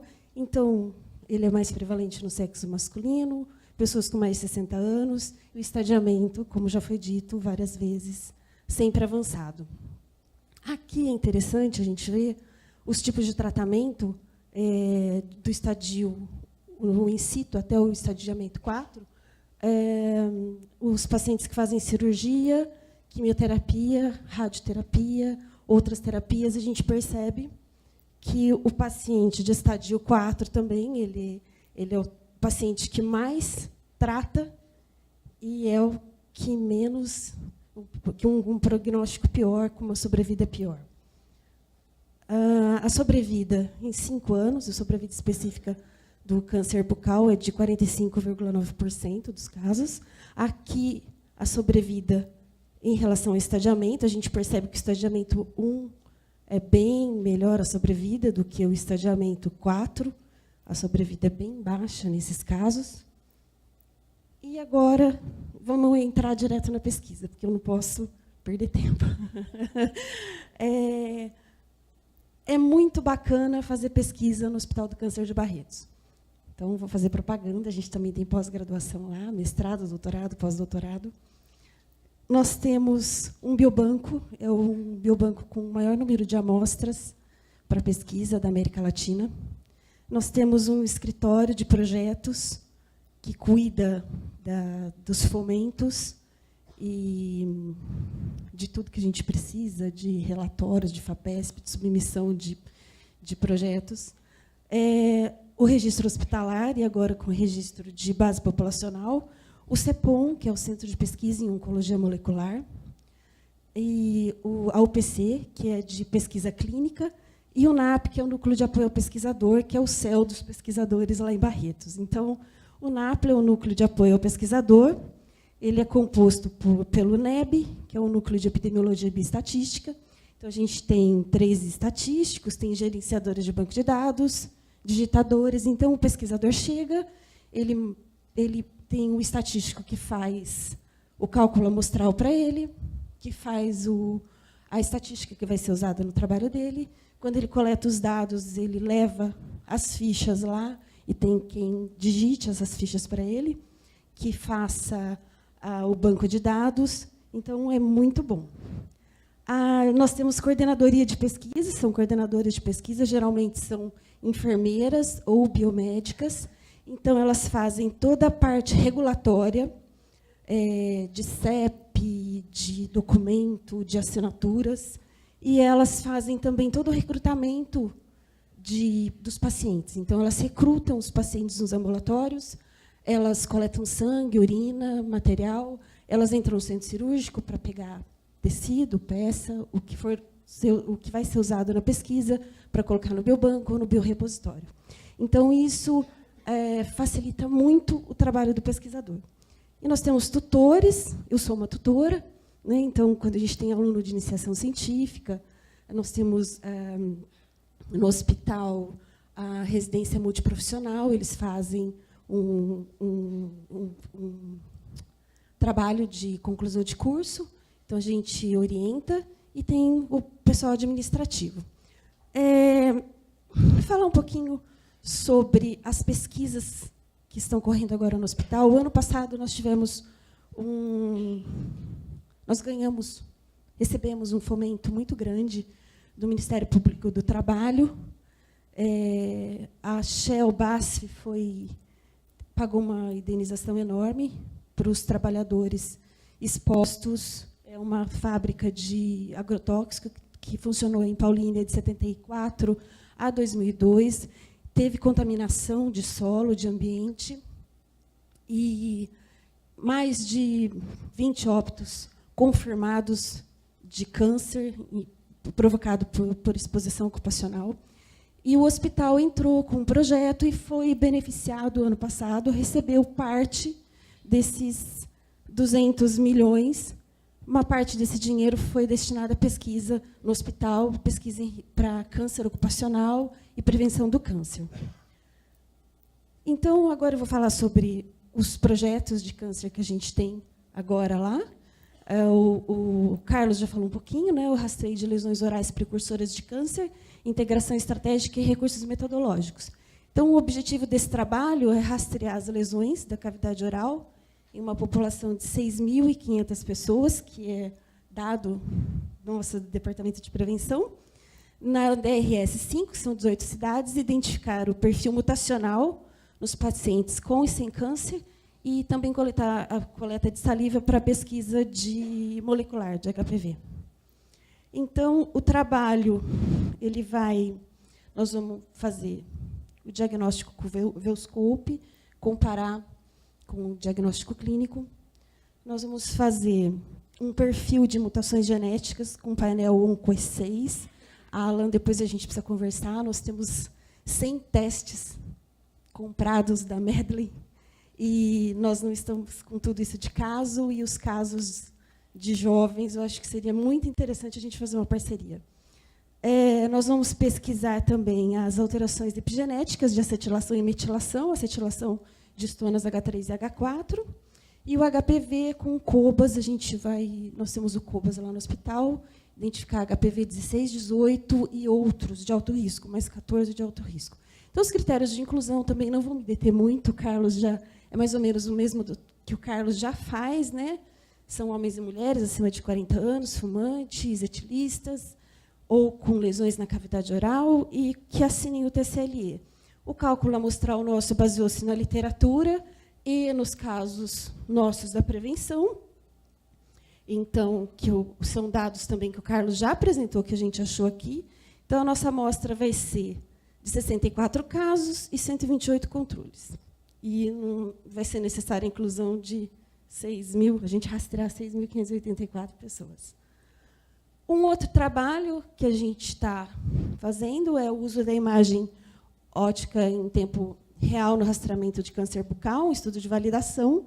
Vão ser só 30 pacientes, o Carlos também já comentou, com o ADRME, a determinar a acurácia diagnóstica no microendoscópio de alta resolução, no diagnóstico do carcinoma in situ, o invasor, e comparar com os exames a olho nu e Velscope, e as biópsias. Então, é um estudo piloto, e nós temos parceria com a Rice University e com o MD Anderson. A Rice é uma faculdade americana de biomedicina, e o MD Anderson, nós somos uma instituição parceira, irmã. Aqui no Brasil é o Hospital de Câncer de Barretos, o HC e o Einstein. Esse aqui é o ADRME, é o microendoscópio. Ele é pequenininho, fininho. Ele transmite imagem em tempo real para o computador. É como se eu estivesse vendo em uma lâmina o local da lesão. Então, eu vejo o núcleo da célula e eu posso fazer um diagnóstico na hora, em tempo real. Isso a gente vai comparar com as biópsias e com o exame do Velscope para a gente comprovar isso. Aqui, esses resultados são do colo de útero, que a gente já fez esse trabalho. Ele teve 89% de sensibilidade e 77% de especificidade. Aqui, a van do colo do útero, com a parceria da Rice e do MD Anderson, eles doaram isso para a gente. E aqui é o Carlos, a van odontológica. E o terceiro trabalho, e o último, está acabando o meu tempo? Não? Então, tá bom. Estou preocupada. é um questionário simplificado. Nós tivemos esse fomento, esse grant do Ministério Público do Trabalho, a gente tinha um compromisso de rastrear o câncer ocupacional. Então, um compromisso nosso com eles. Esse é um trabalho chefe lá do hospital, carro-chefe dessa linha de pesquisa, né, desse fomento, que é o questionário simplificado de rastreio de câncer ocupacional, QSR, como possível ferramenta para a identificação de neoplasias relacionadas ao trabalho. Então, o objetivo desse trabalho é verificar a viabilidade de aplicar um questionário simplificado que obtém informações sobre a exposição ocupacional, verificar se essas informações permitem uma análise posterior elucidativa para implementar na prática clínica a ficha de notificação compulsória de câncer ocupacional e desencadear uma investigação de ações de vigilância nos ambientes e processos de trabalho. Então, o câncer ocupacional é todo câncer que surgiu em consequência a uma exposição ao agente cancerígeno no ambiente de trabalho. Aqui são todos os tipos de câncer que pode ocorrer em relação à exposição ocupacional. Nós não temos registro de câncer ocupacional. A gente tem um silêncio epidemiológico, a gente não tem dado epidemiológico. A gente tem alguns dados da União Europeia, mais ou menos de 4% a 5% dos cânceres são ocupacionais. No Brasil, esse número é 0,23%. Não quer dizer que nós não estamos expostos, muito pelo contrário, né? Não há registro, porque a gente não sabe registrar. Nos últimos...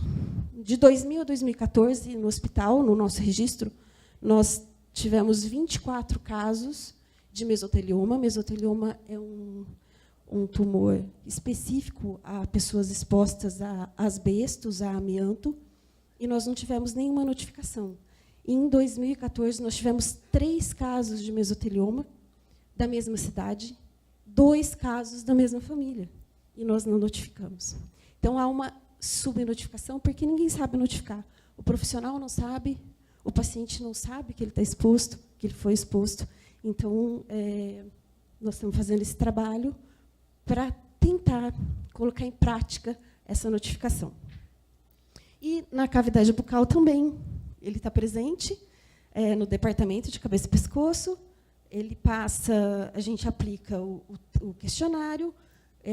Hoje a gente está com todos os dados no REDCap, a gente não trabalha mais com papel, é tudo em plataforma eletrônica, todos os questionários, tudo em plataforma eletrônica. Então, a gente também tem um relatório de todos os projetos em tempo real. Eu sei quantos entraram no estudo, quantos homens, quantas mulheres, que estadiamento, uma análise descritiva de todos os projetos, rapidamente. Se o paciente responder alguma das questões que eu vou perguntar, sim, ele é passível de ser notificado essa doença. Então, aqui é um exemplo do REDCap. Aqui, por exemplo, a gente colocou o departamento, né? Não lembro mais. Se ele fumou ou não, nunca, né? Qual a profissão dele, se ele está trabalhando ou não está. Aqui eu escolho o departamento, então ele é da cabeça e pescoço. Aqui, não consigo enxergar, mas não tem importância. Aí eu faço as perguntas, se ele já se expôs, ou trabalhou com alguma dessas profissões ou desses fatores de risco que está dentro das diretrizes do câncer ocupacional lançado em 2012 pelo INCA e pelo Ministério da Saúde. Então, faço essas perguntas. Se ele responder sim para alguma delas, abre uma casinha aqui que vai perguntar por quanto tempo ele trabalhou nesse local, ou exposto a essa substância, e também agora, a gente está no piloto 3, há quanto tempo ele parou. Então, com esses dados, a gente vai conseguir saber qual agente ele está exposto, há quanto tempo ele ficou exposto e qual o período de latência da cessação da exposição até o aparecimento do câncer, que são dados que a gente não tem no Brasil. Aqui, estou acabando. Eu queria agradecer a minha equipe, primeiro ao Ministério Público do Trabalho, que sem isso a gente não seria possível todo esse montante de pesquisa que a gente está fazendo lá agora. Eu trabalho com uma coordenadora de pesquisa, 2 pesquisadoras da oncologia molecular, uma Red Capper, que eu falo, que ela monta todos os questionários no Red Cap. Aqui é o nosso diretor, aqui é o diretor clínico, diretor do Instituto de Pesquisa, aqui nosso diretor científico, nosso diretor da pós-graduação, a diretora das coordenadoras de pesquisa, aqui toda a equipe do NAP, a equipe do escritório de fomentos. Eu queria agradecer a todo mundo, aqui está meu contato, e muito obrigada pela oportunidade. Não passei do tempo.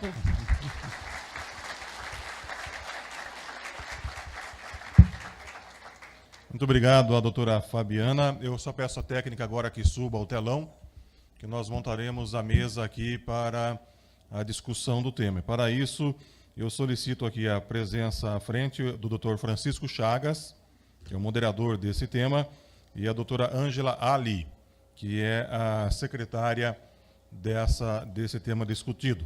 Por favor, tomem aqui à frente. Dr. Francisco Chagas e a doutora Ângela Ali, acompanhado dos palestrantes, Dr. Alan Roger, Dr. Pablo Augustin, Dr. Carlos Dever e também a doutora Fabiana.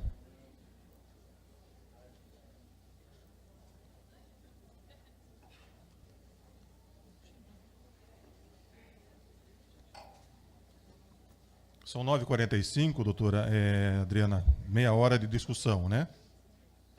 15 minutos. 15, tá, 9h45, então 15 minutos de discussão em torno do assunto. O moderador e a secretária vão colocar um pouco de pimenta aí no assunto, né? Nós teremos um microfone que foi utilizado pelos palestrantes, para que o público possa também se manifestar aí a respeito de dúvidas, de orientações, de informações que venham a complementar essa discussão. Mesa montada. Dr. Francisco Chagas, por favor.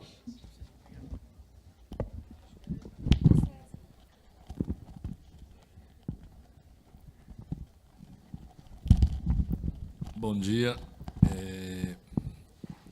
Queria agradecer o convite para estar aqui, da grande amiga Adriana, falar das qualidades da Adriana e dizer que ela só faz coisa bem feita é uma bobagem, é uma redundância já, porque todo mundo já conhece o trabalho da Adriana. Eu estou aqui com muito orgulho, prazer, até meio encabulado de tanto currículo aqui do meu lado. Eu sou um trabalhador braçal do serviço público em cirurgia de cabeça e pescoço há 38 anos, um cirurgião de cabeça e pescoço com alguma experiência em volume de pacientes, inclusive do tema abordado, que é câncer de boca. As perguntas que eu fizer, vou fazer direcionado a um a outro, mas se os outros quiserem também, é até bom, porque a polêmica é sempre interessante, né? Então, eu fiz uma série de anotações. O tema é extremamente extenso, mas eu gostaria de fazer uma pergunta geral para a gente começar a ver, porque eu estou há 38 anos de serviço público, que eu atendia lá na minha residência em termos de caso avançado, eu continuo atendendo hoje na mesma proporção, mesmo número muito pequeno de casos precoces, coisa e tal. Onde estaria a dificuldade disso? Na minha cabeça, nós temos hoje, muito bem falado pelo Alan, que o maior número de odontologistas do mundo está concentrado aqui no país, é isso? E nós temos, em termos de faculdade de medicina, somente menos faculdade do que a Índia. Nós temos 250 e tantas faculdades de medicina. Eu queria perguntar a vocês 4 se a graduação, onde está a importância da graduação e se ela não tem um papel fundamental nessa questão do diagnóstico precoce. Porque se perguntarmos a qualquer aluno de medicina, de qualquer lugar do mundo, você me dê a sua imagem, desculpa, eu estou dando as costas para o povo daqui, perdão, que eu quis ficar de frente para eles, sua imagem do doente canceroso, ele vai me dar a fase final.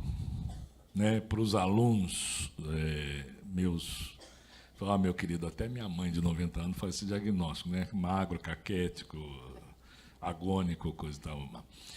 Então, para vocês, quem se habilita? São todos professores, todos extremamente habilitados para falar da graduação. Onde está o papel da graduação?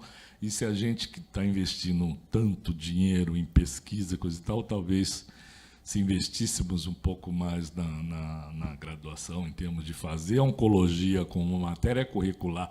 Creio que acho que 20% das faculdades de medicina têm oncologia como matéria separada, uma matéria curricular, a oncologia. A maioria das escolas ensina os tumores malignos dentro das suas especialidades. E, normalmente, na fase avançada. Me dá um diagnóstico de um câncer de esôfago, que está magro, caquético, disfágico, não passa nada, isso é fase avançada, né? Então, por favor.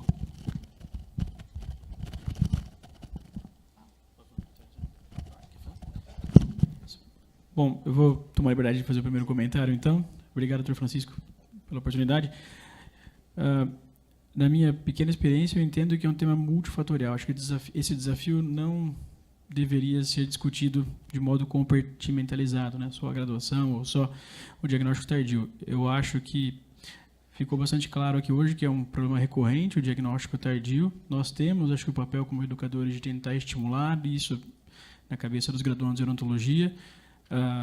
Esse problema, de fato, é importante. Nós que trabalhamos em centros de referência, com muita frequência atendemos pacientes que receberam tratamentos dentários de meses, onde o colega dentista achava que se tratava de uma doença periodontal atípica, de um abscesso com características clínicas atípicas, e com isso passaram-se 6 meses, 9 meses, até que o paciente, então, pudesse ter sido referenciado para um centro onde o diagnóstico tenha sido efetivado.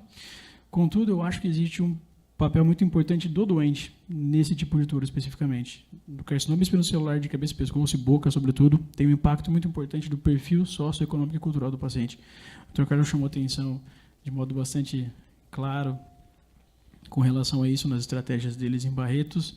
São pacientes, de um modo geral, que carregam um histórico de baixa atenção odontológica, são pacientes que, historicamente, na maioria dos casos, nunca foram motivados a fazer higiene bucal por meio de fio dental ou escova de dente. São pacientes que não têm atenção com relação à saúde bucal, que são etilistas, tabagistas de 20, 30 anos. Então, eu acho que, em proteção a nós, como dentistas, nesse momento, eu acho que a gente não pode transferir isso como responsabilidade nossa, né? Claro que não foi isso que o Dr. Francisco sugeriu, mas eu sempre abordo isso com muito cuidado nas aulas. Aquele paradoxo que eu chamei a atenção é importante, mas a gente não pode excluir o impacto do paciente, que é um paciente geralmente muito pouco informado, muito pouco preocupado. Mas certamente a gente tem que trabalhar isso. Dr. Francisco, sem dúvida, o caminho é trabalhar com a gente pode, com quem a gente pode, que são os alunos. Acho que o que o Alan falou é praticamente o que eu ia falar. Tem um artigo muito antigo do Dr. Kowalski que ele fez esse levantamento, né? A maior culpa é do paciente porque não procura, né? Ele fez eu acho que é 60% de culpa do paciente, 20% cairia no médico, e ele dividiu ainda o dentista com o farmacêutico, né? 20% para essa área. Então, eu estou falando por experiência minha, às vezes na porta, rastreado, o paciente não quer entrar. Ele falou, vou caçar, para que eu vou ficar caçando, procurando alguma coisa? Então, ele prefere não abandonar o hábito dele, não ser incomodado, do que ser examinado, é muito simples. Então, a maioria, eu acho, creio, é no paciente mesmo que acaba não procurando.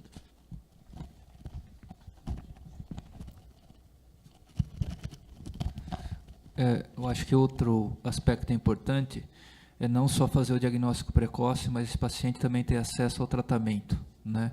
Isso também, nesse tempo que demora para ter o tratamento do diagnóstico, o tumor pode crescer. E nós sabemos que no Brasil, uma boa parte da população só tem o SUS, e muitas vezes é difícil conseguir leito para operar em SUS, e isso demora também. Isso é um aspecto importante, não é só o diagnóstico. Segundo, a questão das doenças pré-malignas, né, orais. Se você tem leucoplasia, só 5% vai malignizar, né? Eritroplasia, então, para você pegar em T1, T2, você teria que ter algum teste mais preciso nessas lesões pré-malignas para tentar, então, chegar em T1 e T2 de uma maneira mais rápida e precisa. E nós não temos, no momento ainda. Basicamente, o que a gente continua fazendo, que é o mais indicado, é a inspeção visual, né, a experiência clínica e a biópsia incisional. Ângela. Carlos, eu gostaria de saber qual a sua dificuldade de impactar Barretos na rede. Então, por que você, por exemplo...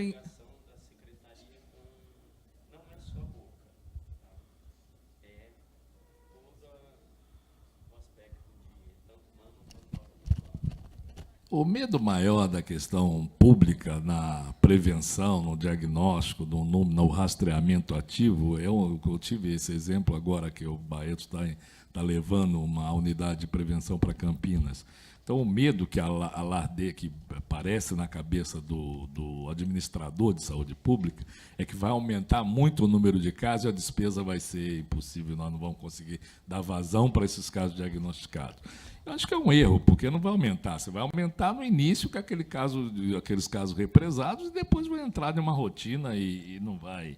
Então, a grande dificuldade que eu acho que a coisa da questão da administração pública em saúde é esse medo de custo, de número de casos, repercussão política, que os casos estão diagnosticados e não tratados, coisa e tal.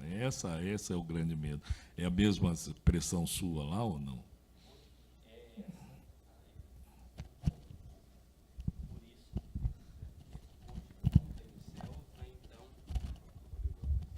Então, hoje em dia tem os CELS, né? E os CELS tem o que faz o diagnóstico. Então, você está tirando paciente da equipe também, né? Então, eles têm um razão. Tanto que, bebedouro, para mim, cai bastante. Por quê? Porque tem o CEL, tem a referência. Então, se eu estou lá, eu estou tirando paciente da referência. Então, diminui a estratégia deles. Então, eles sempre é isso. A região de Jales, a carreta está tendo uma grande dificuldade de mama lá. Por quê? Porque tem municípios pequenos que têm mamógrafos no município e faz. Então, tem articulação com um político e falaram que aquela cidade não é para ir. Então, a DRS cortou. Mas tem alguém que vai fazer a mamografia lá. Então, tem muito dessas jogadas também. Em Barretos tem um outro fator. Hospital de câncer. O paciente de Barretos não gosta de fazer o exame lá. Por quê? Ele tem a referência ao hospital de câncer. Ah, não, mandou para Barretos, eu tenho câncer.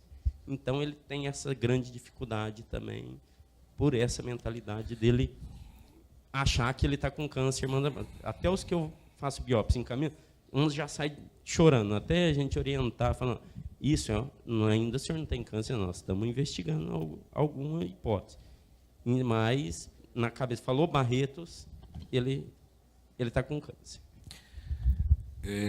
Vou deixar algumas coisas mais específicas agora. Se alguém tiver alguma pergunta, alguém quiser dar alguma sugestão, falar alguma coisa, fique à vontade, por favor. Uma coisa informal. Né? Para o Alain e para o Pablo, onde é que entra, se ainda entra, tem alguns conceitos, pela idade, pelo tempo de profissão, de fatores etiológicos. Ainda existe o trauma constante, crônico, como fator etiológico do câncer de boca? Isso talvez não explicasse um pouquinho o câncer de boca nos pacientes mais jovens? Né? Se falava muito antigamente, muito não, é um exagero, mas se falava também como fator etiológico do polimetalismo, gerando corrente elétrica de baixíssima intensidade, de metais diferentes dentro da cavidade oral, e com um meio de condução elétrica bastante fácil, que é a saliva.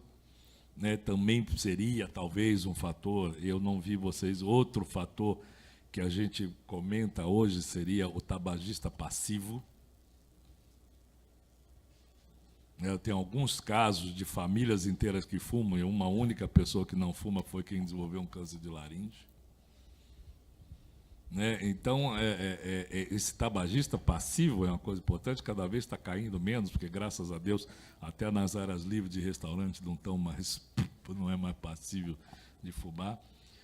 Né? E para o Alain, por favor, não me leve a mal, eu ouvi uma frase sua, que eu acho que para o mais jovem pode talvez trazer um pouquinho de dificuldade ou um pouquinho de ansiedade, onde você falou que a maioria dos carcinomas bucais iniciais não é evidente.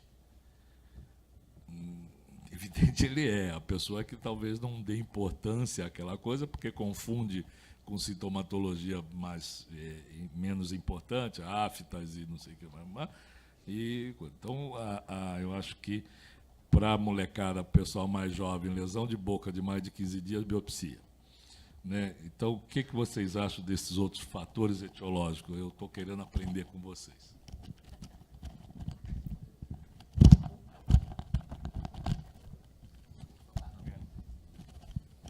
Bom, doutor Francisco, essas teorias que o senhor lembrou muito bem, relacionadas à falta de higiene bucal, traumas constantes à mucosa oral e mesmo o galvanismo, que é uma teoria que pressupõe que algumas redes elétricas relacionadas ao amálgama teriam potencial para gerar malignização de mucosa, elas já não são mais bem aceitas no ambiente acadêmico há alguns anos. Existem ensaios clínicos fase 3 publicados tentando estratificar pacientes com trauma crônico, baixa higiene bucal e risco de malignização. E parece bem claro nesse momento, nos ensaios clínicos, pacientes fase 3, que a gente não deve mais trabalhar com essa teoria de que trauma crônico em mucosa oral ou galvanismo, que está cada vez menos comum, porque o amálgama nos últimos anos se tornou muito pouco usado do ponto de vista de materiais dentários. Então, são teorias que não devem ser enfrentadas como fatores de riscos importantes para o câncer de boca.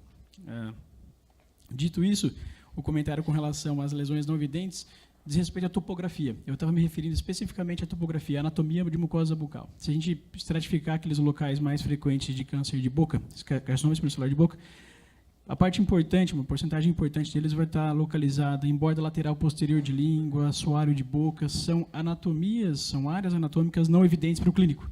Então, a minha sugestão foi muito mais voltada para a inspeção bucal do que, com razão, como o senhor disse, a presença de lesões grosseiras, como a gente encontra em rotina.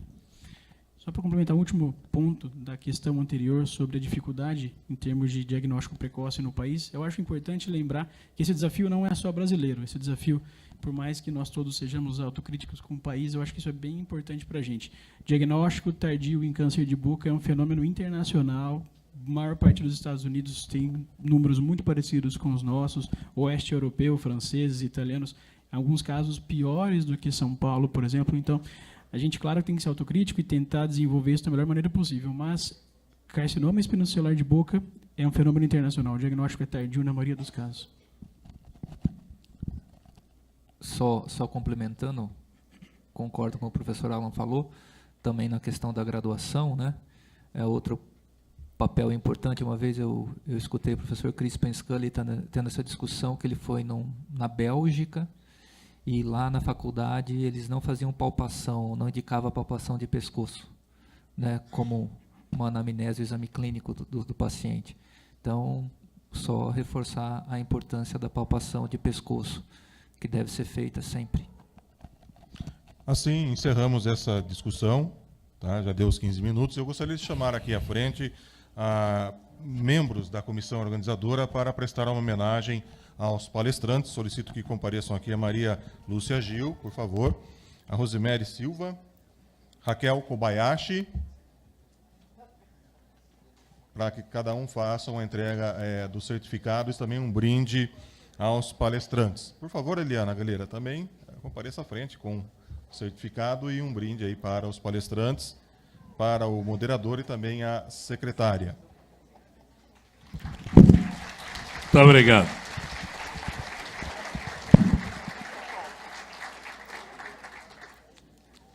Cada um recebe um brinde da comissão organizadora e um certificado pela participação nesse primeiro simpósio de câncer de boca.